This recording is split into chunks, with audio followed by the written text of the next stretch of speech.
एक दो बार और बड़े पैमाने पर आगे आंदोलन करो,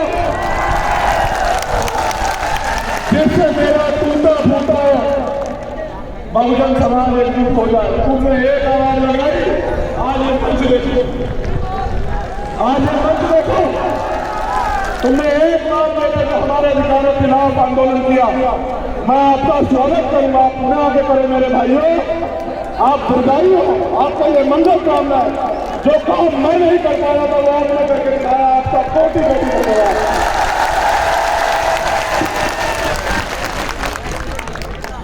मैंने आपको एक आजादी के बारे में बताया, और भी इतिहास है उस आजादी का। दूसरी आजादी तब मिली जब बाबा साहब अम्बेडकर ने भारतीय संविधान में कमजोर वर्गों के आगे बढ़ने के लिए रास्ते खोले। आजाद तो देश 1947 में हुआ, लेकिन असली आजादी 26 जनवरी 1950 को संविधान लागू होने के बाद मिली। अगर तुम्हारा राष्ट्रीय पर्व है तो वो 26 जनवरी 1950 है। दूसरी आजादी मिली, लेकिन आजादी अभी साथियों अधूरी है। मेरी बात पे गौर करो कि जब देश आजाद हुआ, अमीर अमीर रह गया, गरीब गरीब रह गया। आजादी से पहले गैर गुलामी पर आधारित व्यवस्था थी। उस व्यवस्था में अति पिछड़ों, जिनको आज के पिछड़े कहते हैं, जिनको आज के अनुसूचित जाति जनजाति कहते हैं, उन लोगों को राष्ट्रपिता ज्योतिबा फूले की किताब गुलामगिरी में सूत्र कहा गया। उनको पढ़ने तक के अधिकार नहीं थे। वो आजादी जो मिली, उसका फल तब मिलेगा इस समाज को जब ये समाज राजनीतिक हैसियत बना के और भारतीय संविधान को पूर्ण रूप से लागू इस देश में कराएगा। जिस दिन भारतीय संविधान पूर्ण रूप से लागू होगा, उसी दिन असली आजादी हम लोग को मिलेगी।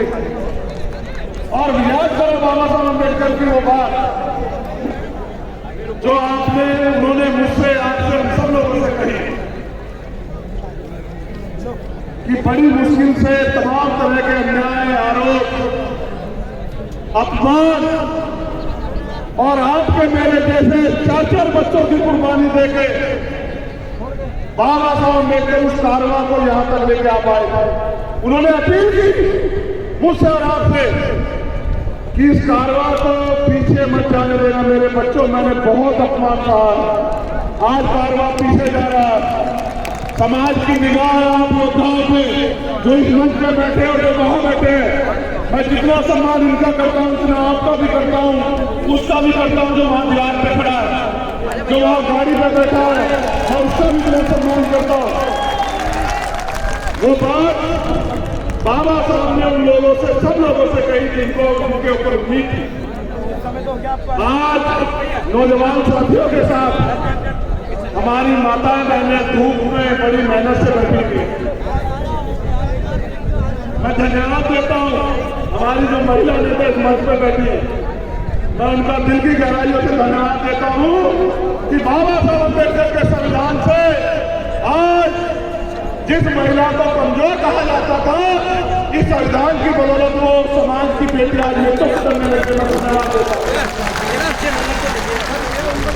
मैं धन्यवाद देता हूं बच्चियों को, लक्ष्मी को, और एक जो दूसरी बच्ची थी वो मामला खुशी और वो छोटा बच्चा। ए मेरे भोले समाज के लोगों को 25 साल की समझती है, आप लोग नहीं समझ पा रहे हो। वो 5 साल की बच्ची समझती है कि हमें अपने अधिकारों के लिए लड़ना है। आवाज नहीं आ रही है?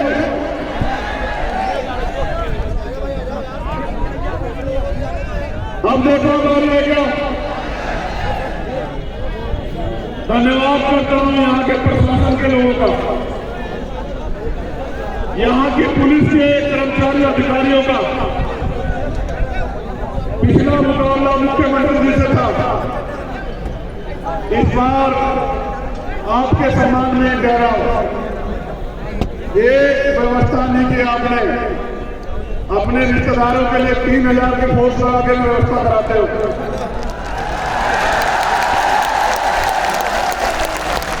और हमारे लोगों के लिए ये व्यवस्था कराते हो। मेरे लोगों के पैरों से गाड़ियां चली, एक व्यवस्था नहीं करी। हमारे टैक्स के पैसे से तनख्वाह लेते हो, एजेंटगिरी सरकार की करते हो। चिंता मत करो, करो नौकरी, होगा आपसे आमना सामना। भारतीय संविधान हर कमजोर को ताकत देता है। मैं बदला लेने में नहीं, बदलाव करने में भरोसा रखता हूं। जिनके लिए आज व्यवस्था नहीं की, वो लोग इस अपमान को समझेंगे और वो मेहनत करेंगे और इतनी ताकत बनाएंगे, कल उनको सलाम करना पड़े। आपको याद रखना मेरी बात को। मैं पुनः अपनी बात पे आता हूं। अब ये लड़ाई तीसरी आजादी की है। कौन सी लड़ाई है? तीसरी आजादी की लड़ाई लड़ना चाहते हैं, नहीं लड़ना चाहते बताओ। ये लड़ाई बिना एकता के नहीं लड़ी जा सकती है। मध्य प्रदेश में रहने वाले 90% समाज जो बहुजन समाज है, पिछड़ा, दलित, आदिवासी और अन्य धार्मिक अल्पसंख्यक, उन लोगों को एकजुट होना पड़ेगा। उनके नेताओं को नहीं, उनके समाज को एकजुट होना पड़ेगा और अपने अधिकारों के लिए संघर्ष करना पड़ेगा। मेहनत करनी पड़ेगी, समाज को जाके जागरूक करना पड़ेगा, तब हम तीसरी लड़ाई की आजादी जीतेंगे। क्या आपको 2 अप्रैल का न्याय याद है? जरा हाथ उठा के बताओ तो मेरे लोगों को याद है।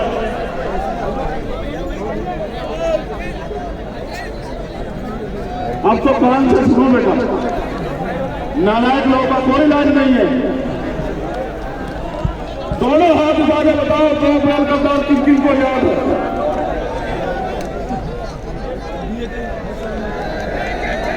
खून के आंसू रुलाए सरकार ने, खून के आंसू, हजारों लोगों ने जेल काटी, इतने परिवारों ने शहादतें सही, कितने साथियों के बदन पे लाठियों ने खाल उधेड़ ली। हमारा खून बहा मध्य प्रदेश में। 2 अप्रैल के आंदोलन में सरकार के लोगों ने हमारा तमाशा बनाया, हमारा मजाक उड़ाया। हमारे खून पे हंसे सरकार के लोग। यही सरकार थी भारतीय जनता पार्टी की। इनसे बचने के लिए आपने कांग्रेस की सरकार बनाई। उन्होंने भी हमारे लिए कुछ नहीं किया। वो तो अपनी सरकार भी नहीं बचा पाए, अकेले वो सरकार का मुकाबला नहीं भी कर सकते। इसलिए आप बहुजन समाज के लोगों को अपने पैरों पे खड़ा होना चाहिए।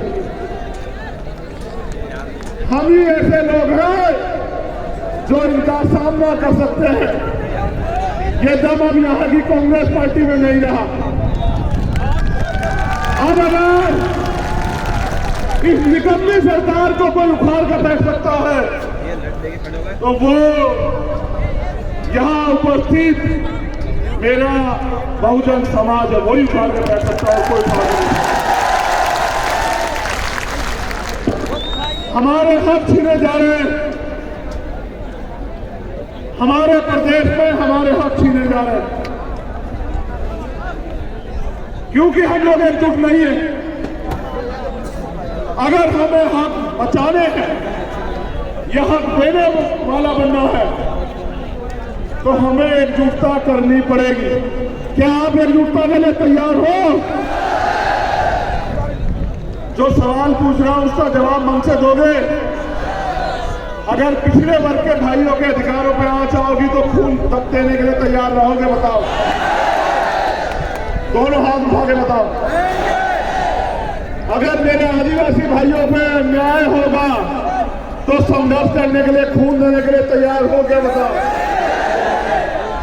और जो यहाँ मेरा आदिवासी और पिछड़े वर्ग का परिवार है, अल्पसंख्यक वर्ग का, मैं अल्पसंख्यक वर्ग के लिए भी पूछना चाहता हूँ, उनके साथ अन्याय होगा तो उनकी लड़ाई लड़ने को लोग तैयार हो या नहीं हो, बताओ। अब मैं इनसे पूछना चाहता हूँ, क्या आप इन दलित समाज के स्वाभिमानी लोगों के हक अधिकार की लड़ाई को उनके साथ मिलकर लड़ने के लिए तैयार हो या नहीं हो, बताओ। अगर ये एकता बन जाएगी, भाईचारा बन जाएगा तो हमारे लोग आगे बढ़ेंगे। मैं खुद अपने भाइयों के लिए इस एकता को बनाने के लिए हमेशा प्रयास करता रहता हूं। अगर खून भी देना पड़ा तो चंद्रशेखर आजाद का ये वादा, भीम आर्मी का ये वादा, हमारे राष्ट्रीय अध्यक्ष, हमारे राष्ट्रीय महासचिव, हमारे तमाम सीनियर नेता यहाँ है, हमारे प्रदेश के दोनों अध्यक्ष, मैं चंद्रशेखर आजाद आपसे वादा करता हूं, इस एकता के लिए अगर अपने खून का भी बलिदान करना पड़ा बहुजन भाईचारे के लिए तो हम लोग तैयार। कुर्सी की तो क्या है, कुर्सी तो बहुत छोटी बात है। हमें दुश्मन की साजिश को कामयाब नहीं होने देना, अपनी एकता बना के रखनी है। आज हम यहाँ क्यों इकट्ठा हुए बताओ? मांग पत्र देने के लिए। जो मांग पत्र मैंने पढ़ा, तुम चाहते हो उसकी मांग पूरी हो? दोनों हाथ उठा के बताओ पूरी हो या नहीं। वो जो वहां खड़े वो बताओ पूरी हो या नहीं हो। ये मांग पत्र तुम्हें क्यों देना पड़ रहा है? क्योंकि तुम्हारा राज यहाँ नहीं है। ये मांग पत्र सरकार को हम लोग 1 महीने का समय देते हैं अध्यक्ष जी। अगर 1 महीने के अंदर हमारी मांगे पूरी नहीं हुई तो हम इससे भी बड़े जन सैलाब के साथ फिर भोपाल आएंगे। लेकिन मुझे आपसे कुछ और कहना है, मुझे आपसे कुछ और कहना है। अगर इस मांग पत्र का मैं घोषणा पत्र बना दूं, अगर एक अकेले रहोगे तो मांगना पड़ेगा, मांगना ऐसे। और अगर एकजुट हो जाओगे तो ये तुम्हारा घोषणा पत्र हो जाएगा, घोषणा पत्र। तुम्हारी जो मांगे हैं वो लिख के तुम मुझे दे दो। और एक स्वस्थ बच्चे को पैदा होने में, इस धरती पे आने में 9 महीने लगते हैं। इस 9 महीने का समय तुम लोग मुझे मेरे साथ संघर्ष करने के लिए दे दो। पहली बात, तुम्हारी जो भी मांग है उस मांग का मांग पत्र बना के मुझे दे दो। और एक स्वस्थ बच्चे को पैदा होने में जितना समय लगता है, मैं 10-20 साल तुमसे नहीं मांग रहा हूं बहुजन समाज के लोगों, उस 9 महीने का समय मुझे दे दो। मैं आपसे वादा करता हूं, आपकी सारी मांगों को 1 दिन के अंदर पूरा करके हम लोग दिखाएंगे। और इस मंच पर बैठे 100 से ज्यादा लोग अगर विधानसभा में ना पहुंचे तो मुझे कहना मेरा वादा है आप लोगों। अगर आप 9 महीने मात्र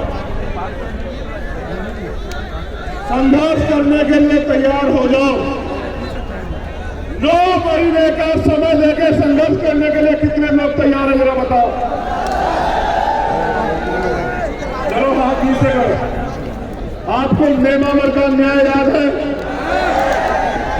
आप गए थे ना मेरे साथ नेमावर? देखो, जब आपका राज नहीं होता तो क्या होता है। मेरे परिवार को नेमावर में जानवरों से भी पूरी तरह अन्याय करके दफना दिया गया और मेरी बहन भारती खून के आंसू रोती रही। हमने मांग की सीबीआई जांच की, खाना पूर्ति की, लेकिन मेरे परिवार को नेमावर के न्याय नहीं मिला, सरकार ने नहीं दिया। क्या आप चाहते हो नेमावर के परिवार को न्याय मिले? चलो आगे बढ़ो। भोपाल है, भोपाल लगन पड़ा। आज हमारे फरारी भी आया है और गुर्जर समाज के बहुत सारे लोगों ने मुझे ज्ञापन सौंपे, अपनी तमाम मांगे रखी, पिछड़े वर्ग की मांगे और अन्य मांगे। एक इतिहास की भी मांग है कि भाई हमारे इतिहास को लूटा जा रहा है, चुराया जा रहा है। ये बड़ा भोला समाज है यहाँ मध्य प्रदेश में। मैं उनको ये याद दिलाना चाहता हूँ, अगर उनको याद हो इतिहास से सीख लेनी चाहिए, अपना इतिहास बचाना चाहते हो ना, याद करो राजस्थान में 75 गुर्जर समाज के भाइयों को किस तरह से गोलियों से छलनी करके इस भारतीय जनता पार्टी की सरकार ने खून के आंसू रोने के लिए पूरे गुर्जर समाज को मजबूर किया। याद करो उन माओ को, याद करो जिन्होंने अपने बच्चों को, अपने बेटों को खो दिया। क्या बात करते हो? इनसे उम्मीद करते हैं तुम्हें न्याय देंगे। इन्होंने इतिहास लिखा तो भी हमें अपमानित किया। अगर अपने इतिहास को बचाना चाहते हो, अपने वर्तमान को स्वाभिमान सम्मान से जीना चाहते हो,